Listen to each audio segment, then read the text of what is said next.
Wander Wealthy Podcast, episode 207.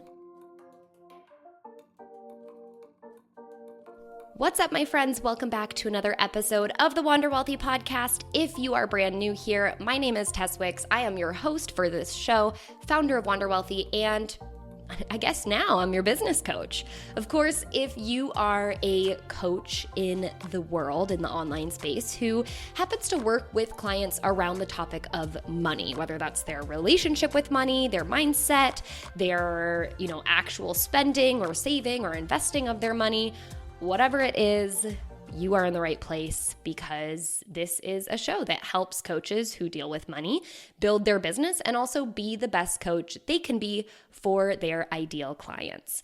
Now, this week's episode, I actually had to shift and shuffle some things around because I wanted to talk about something a little bit more topical in the moment. I had plans to address a question from a listener that is actually a question I've gotten quite a bit, and it's around what a money coach should, can, or should not, cannot necessarily say or talk about or give advice on in their coaching. Where is that line between a financial coach and maybe someone like a financial advisor or anyone who has to have certain designations, pass tests, be regulated? And so that is something I definitely want to still cover, and I want to cover it because I know that especially myself, but so many of you might feel a little bit paralyzed or, doubtful of what it is you're doing, what you want to provide to the world, because you're not sure if it's cool for you to address certain things or not. So we're going to get to that next week, but I wanted to, again, talk about something, just have kind of like a real talk moment and share a little bit of my perspective on something a little bit more topical that's happened recently. And that thing is a very prominent financial figure went on Fox News and shared his beliefs around stimulus checks and had some words that, for me personally, were a little bit disappointing as a financial coach. Now, with that said, I completely realize and have full awareness that this individual has literally millions of followers, raving fans, people who are staunchly believing in him, and, people who have gotten really great results from his programs and his teachings.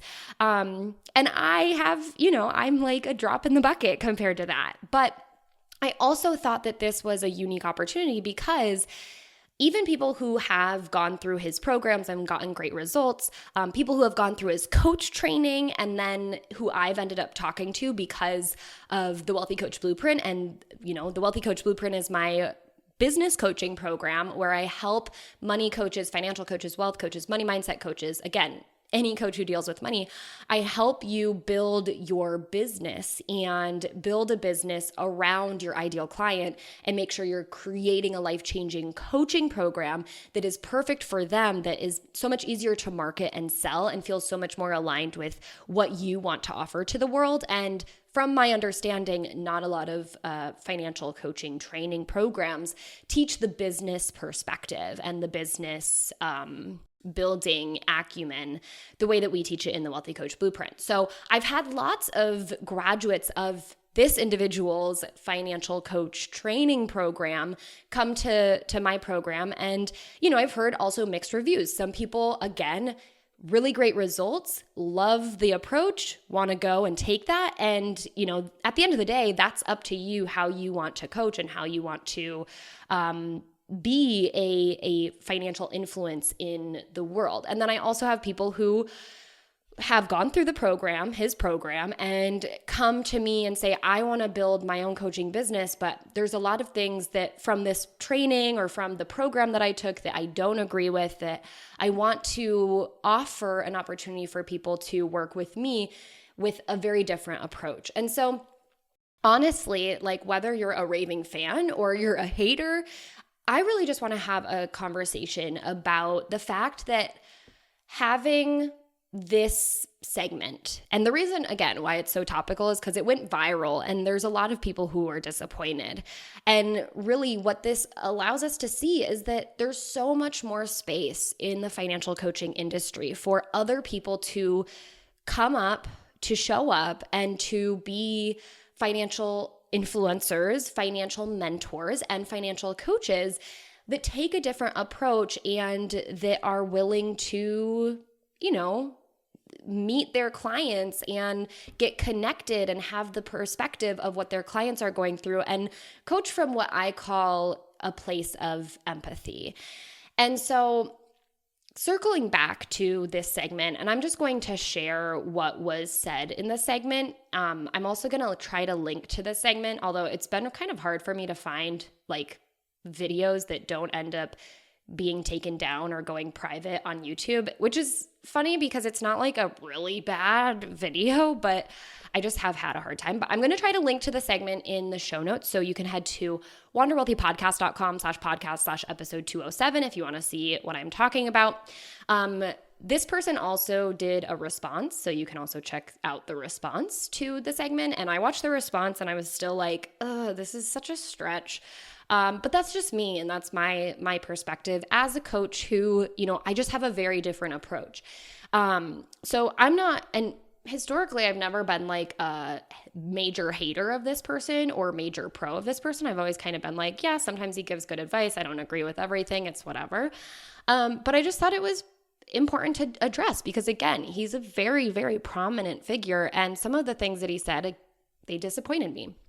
So in the segment, this person, and I don't even remember if I've said who this person is, but I think it can be inferred. Again, this segment went viral, so maybe you've already heard of it. But to give you an idea, his name rhymes with Fave Hansy. I'm not going to say his name necessarily because his team has been known to come after people, and I'm just a small business trying to make things work. I don't have millions of dollars, to throw around or especially in legal fees. So we're just going to keep it to that. But this is what he said. If $600 or $1,400 changes your life, you are pretty much screwed already. You have other issues going on. You have a career problem, a debt problem, a relationship problem, or a mental health problem. Something else is going on if $600 changes your life. And before that, he said, I don't believe in stimulus checks. So the anchors were asking him, what is the right amount of stimulus to offer someone during this time? And he went, I don't believe in stimulus checks, and then went into, if it changes your life, you are screwed already. You have other issues at hand. And here's the deal. I want to kind of step through this just bit by bit.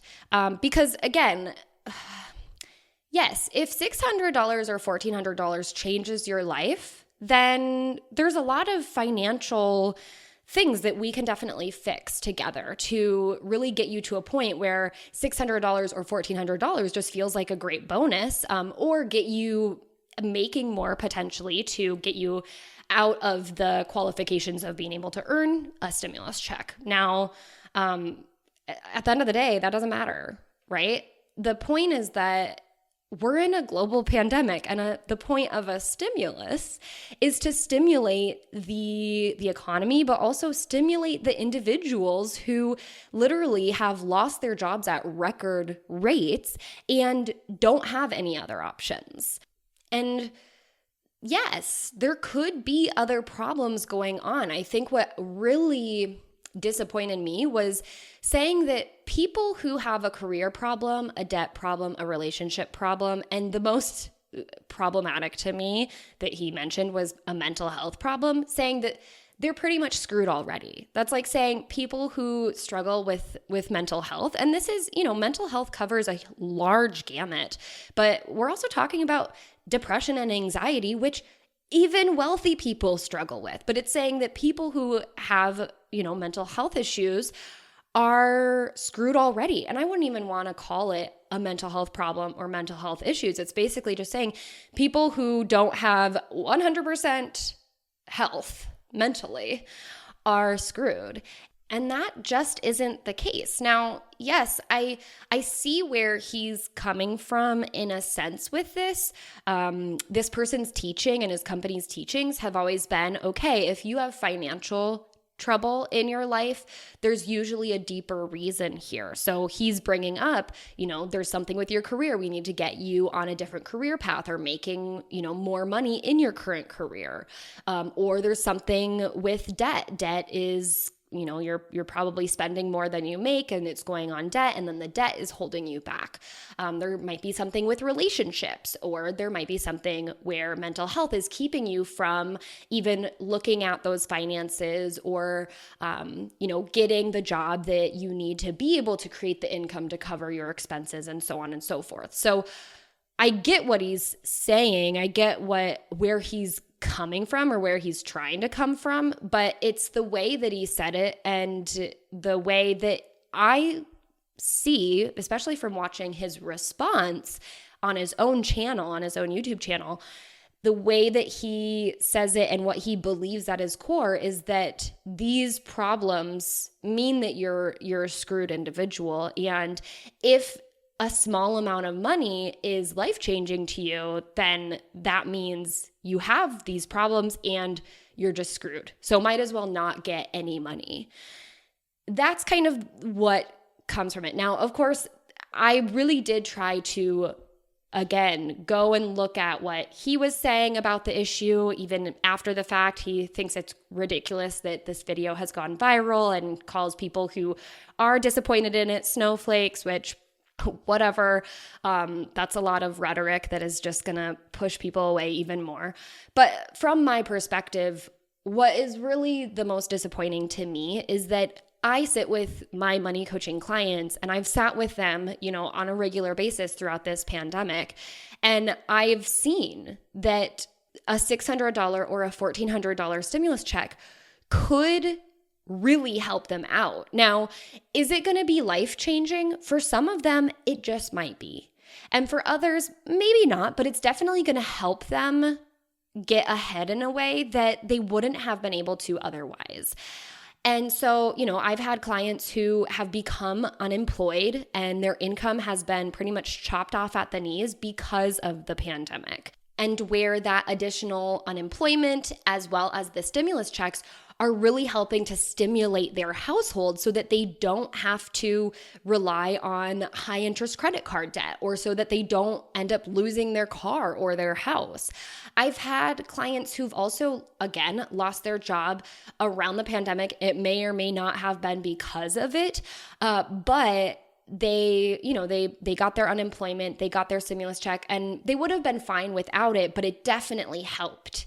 And then I've had individuals who haven't lost their job, who still have other underlying issues that I help and work with them through, but that a $600 or a $1,400 stimulus check, again, would help them immensely, because there are other things that are going on in their life where, whether or not they're directly impacted by the global pandemic, they definitely are in some way impacted. That could be not necessarily through unemployment, which is the number one, impact, and the number one financial emergency that I think many financial coaches want to help their clients avoid. And that's why we, help our clients build emergency funds, for instance, and more on that in a little bit. But beyond unemployment, you also have the potential medical and mental health costs that comes from living through a global pandemic. I mean, the stress of isolation, or the stress of just the fear that you might have, especially if you have an underlying condition. These things don't bode well for, feeling really financially secure when there's a global pandemic that then makes your life more stressful, more isolated, more scary, right? And so that can lead to other financial issues manifesting where, yes, a $600 or a $1,400 check would help in a lot of ways. Is it going to change their life completely? No, but it could definitely help them from getting into situations where their life is going to change completely. Like if they don't get that money, their life could be taking a slow but steady downhill fall, so to speak.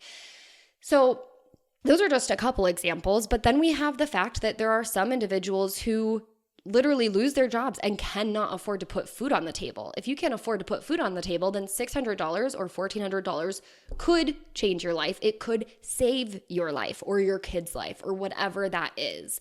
And I think the approach of just thinking that people don't deserve $600 or $1,400 in stimulus because they need to just suck it up and figure it out themselves and work on their own problems when we're in a global pandemic. I mean, think about it.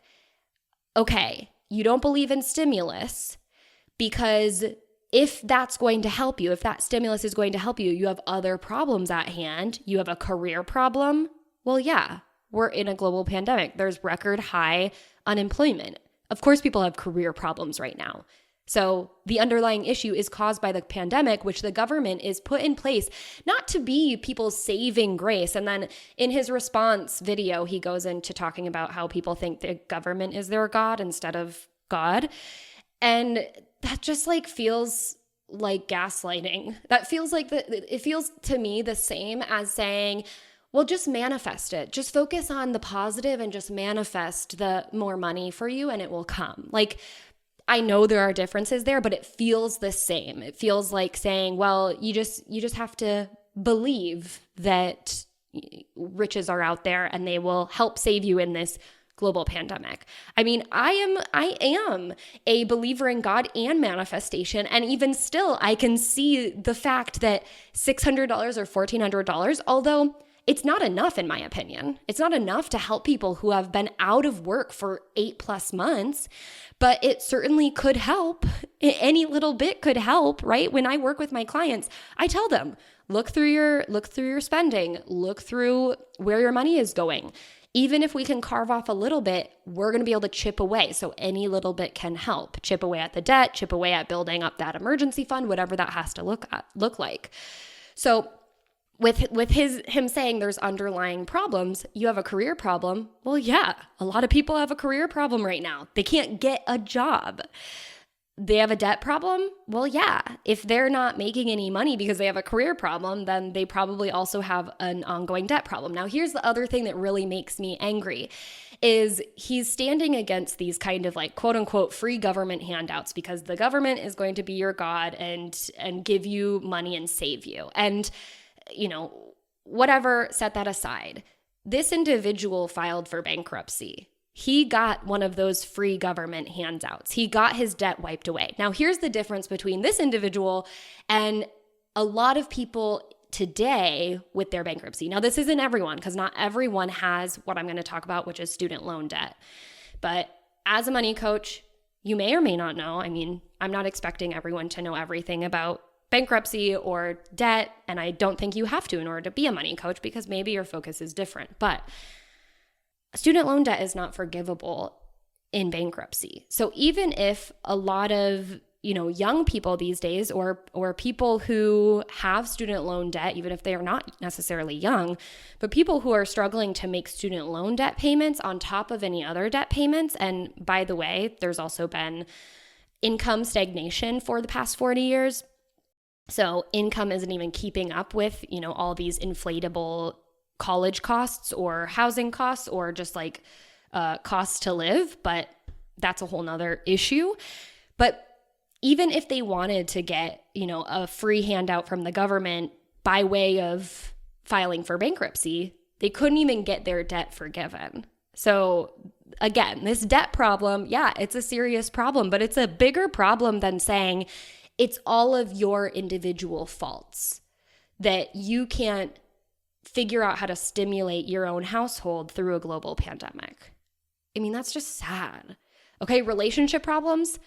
I mean, raise your hand if you know people who have, let's just use one common relationship problem, divorce, right? Raise your hand if you know people who have gotten divorced as a result of going through this pandemic or who have struggled. I mean, it's not happening, that's for sure. And even beyond like a divorce, we just know that divorce is expensive. So that can cause you to get into some financial trouble. But beyond divorce, there's all these other relationship issues that could be happening. And a lot of times it's caused, there's relationship problems, there's debt problems, there's career problems prior to the pandemic, but like the pandemic hasn't made it any easier. So again, would $600 or $1,400 help? Absolutely. And then the mental health problem. I mean, it shouldn't matter, but the fact that he brings this up as if it's something to be, to say that, well, you're screwed because you struggle with mental health. I mean, that just irks me. And I think it's because if you know people or if you are someone who struggles with mental health, hearing this rhetoric is not going to help. It makes it worse. It adds to the trauma of feeling guilty and shameful about your own internal struggles and wondering, like, what is wrong with me? Is there something just wrong with me? Am I just, internally screwed forever, intrinsically screwed forever? And that's not the type of picture that I want to paint for my clients. That's not the mentor that I want to be for my clients, to say to them that they're screwed if they struggle with mental health. And because of your mental health issues, if $600 or $1,400 would change your life, then, might as well not get it because you're just lost cause like that. And not to mention global pandemic causing some problems in the mental health sphere, in the mental health world. And so what this really tells me is that this individual, I don't even want to jump to the conclusions that he doesn't personally struggle or he doesn't know anyone who struggles with mental health or some of these other problems that he's mentioned. But it just feels like he's so disconnected and out of touch, just like he said. And he's saying like, oh, people are saying I'm out of touch. Well, it feels like he is, because I don't know if he's ever felt any empathy towards individuals who do struggle with some of these underlying issues, but then also see that there would be lots of value in getting some stimulus from the government, because some of these problems, right, pre-pandemic, some of these problems people do have control over, and they do need to, do the pull yourself up by the bootstraps and get after it. But I don't want to also forget to mention the fact that there's also systemic financial inequities in this country, right? There's lots of discrimination against people who aren't white, Christian, male, straight, cisgender individuals. So that's a whole nother thing. And there are people who are set back just because they don't have access or they don't have the privilege of being able to have access to financial support and financial resources.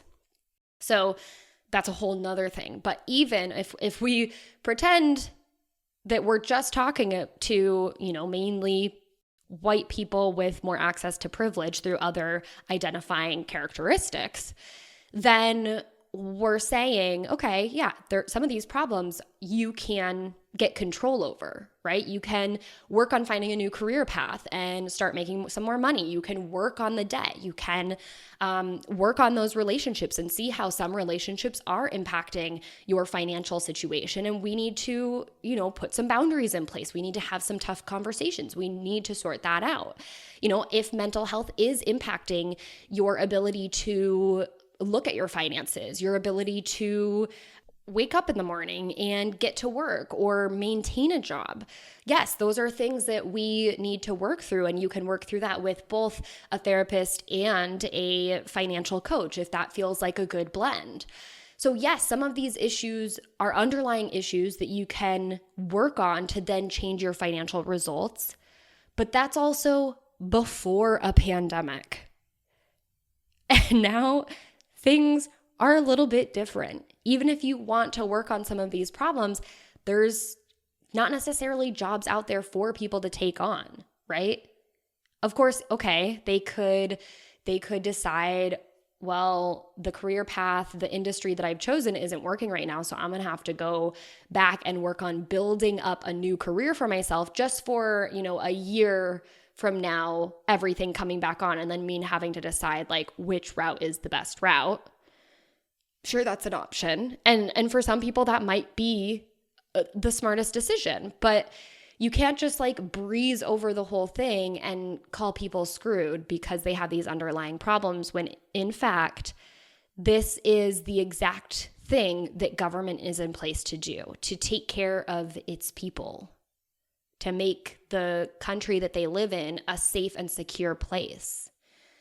Not necessarily to be the saviors, right? We don't need government to give people $100,000 a year. but we need people to be able to live, to be able to continue to show up and come back to this economy that is oddly actually doing fine, which goes to show that on top of all of this, the people, the individuals who $600 or $1,400 really could help them out, we're saying, no, don't give it to them. They have underlying problems. Meanwhile, companies and corporations have been bailed out to the tune of $4 trillion. I mean, make it make sense. So obviously I'm very heated about this, and it's really because I sit down and have relationships with my clients. I come to them from a place of empathy, and I understand that there are some things that are outside of their control, and we just have to do the best with the resources that we have. But sometimes they don't have access to those resources. And yes, it would be really great to have a $600 check come from the government to be able to stimulate the household, stimulate their personal life, because otherwise it could be life-changing if they don't get it in not a very positive way. And so with his rebuttal, again, he mentions that $600 or $1,400 isn't enough for most people. He sees that the average American can't afford a $1,000 emergency. And that's exactly why he has in place this first step in his programs is to save that $1,000. Now, the way that he wants people to do it is through proper budgeting and making sure that they have the discipline that they need to be able to set money aside to slowly build to that $1,000 emergency fund. Now, that's fine, but also I have clients who are working on that, right? They're setting aside their $10 here, $100 there. But if they could get some relief from the government in a time that is unprecedented, in a time where they have no other option in a lot of ways, we could get them to reach that $1,000 mark or whatever we determine, because for my clients, it's not necessarily $1,000 to start with, but we could get them to reach that mark so that they can move on to the next things that they want to accomplish.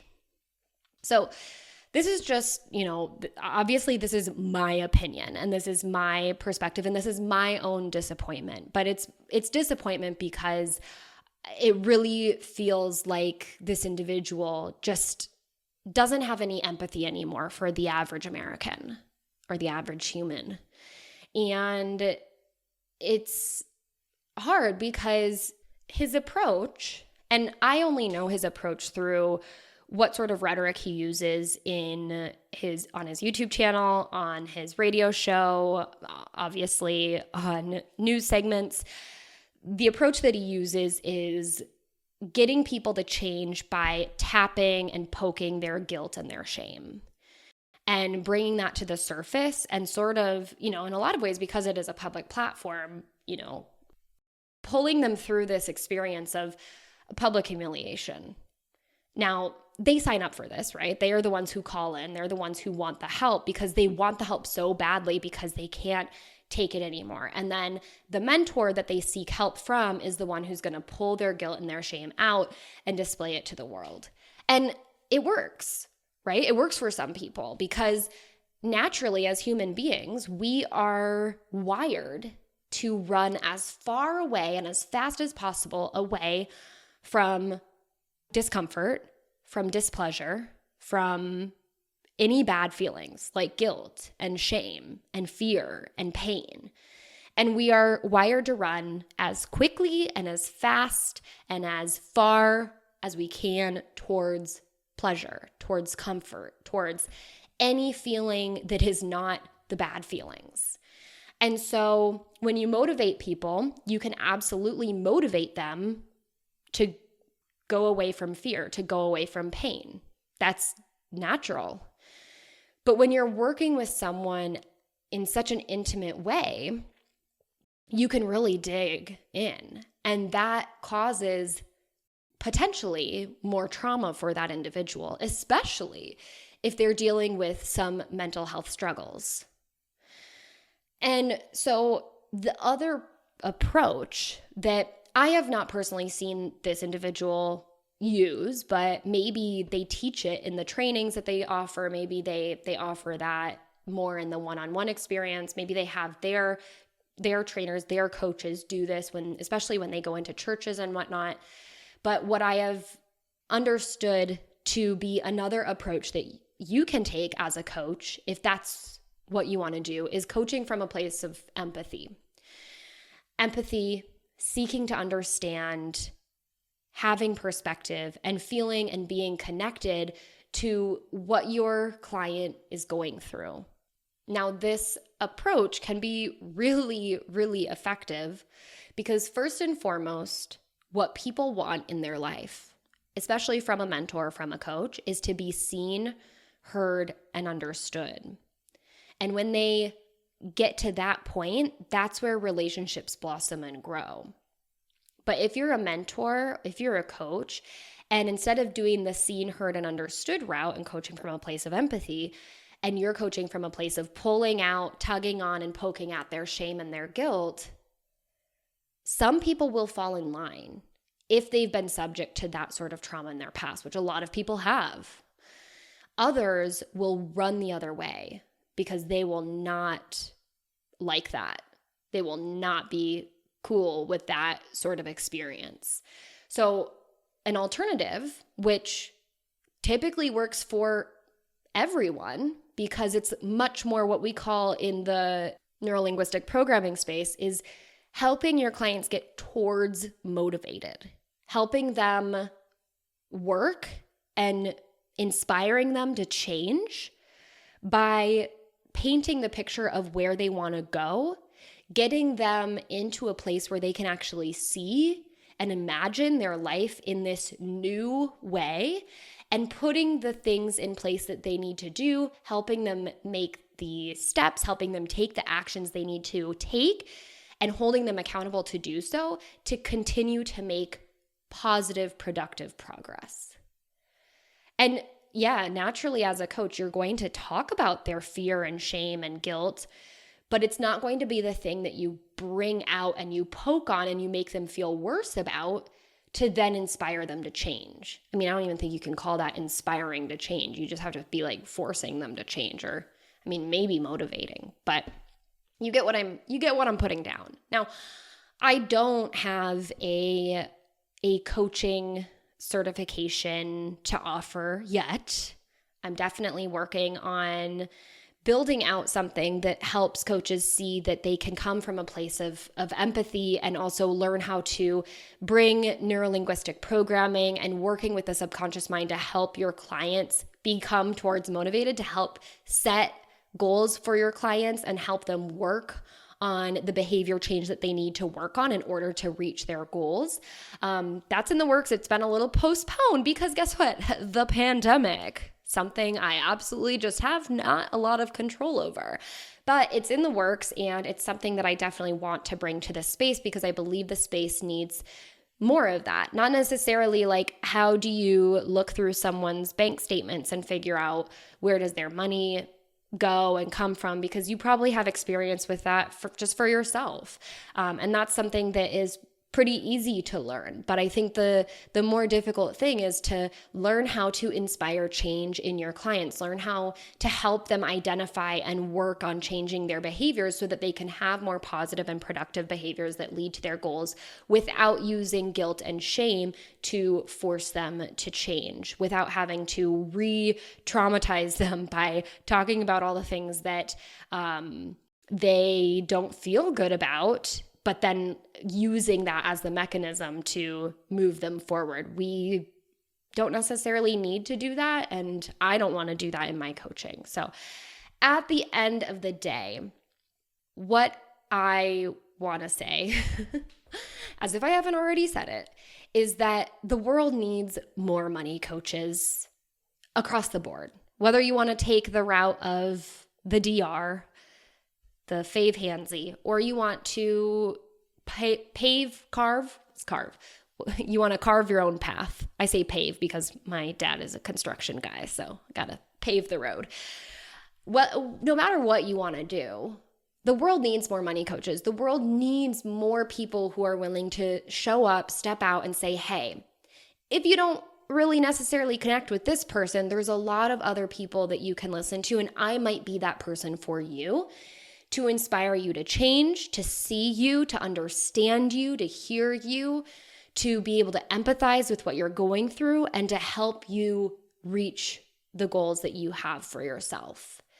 So if you want to be that person, whether you have a money coaching business or you're thinking about starting one and building one, and even if there are things that this individual and his company have said or have offered that you do agree with, that's okay. Like, building your own business, especially in money coaching, is about pulling from your own experience, pulling from what's worked and what hasn't. And I want everyone to be able to build something uniquely personalized and valuable for their ideal clients. And at the end of the day, it's got to work for your clients. So we don't necessarily want to emulate and mirror what other people are doing in their coaching business. We want to build the coaching business, and we want to be the coach that's going to work best for our clientele.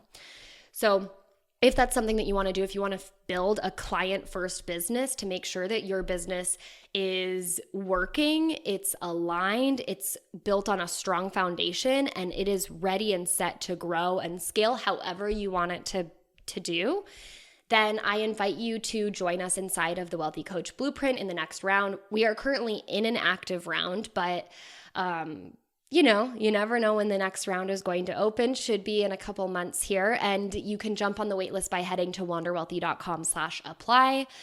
In this program, it is 12 weeks, and we take you through the step-by-step process of making sure that your business is built on a strong foundation. It is focused on building the best, most life-changing program for your clients, and adopting some of the coaching skills that are going to allow you to deal with hard conversations, but also meet your client where they are, come from a place of non-judgment, and helping them make positive, productive steps forward. So if that's something that you want to have just more access to, more experience in your coaching, you want to build that strong business foundation, then again, wanderwealthy.com/apply to jump on the wait list.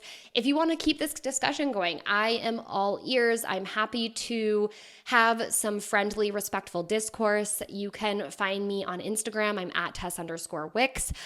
If you picked up something different from the rhetoric and the discussion that was had publicly or on his own channel, I'm happy to discuss that. I know that he's not, but that's fine. And yeah, let's just work on always becoming better money coaches, financial coaches, wealth coaches, money mindset coaches, and coaching for our clients, and making sure that the way that we coach, the way that we serve our clients is productive and is allowing our clients to feel seen, heard, and understood, and making sure that they're reaching their goals. So that's all I have for you today. Tune in next week so we can talk about coaching versus financial advising and all that good stuff. And until then, I hope you wander wealthy.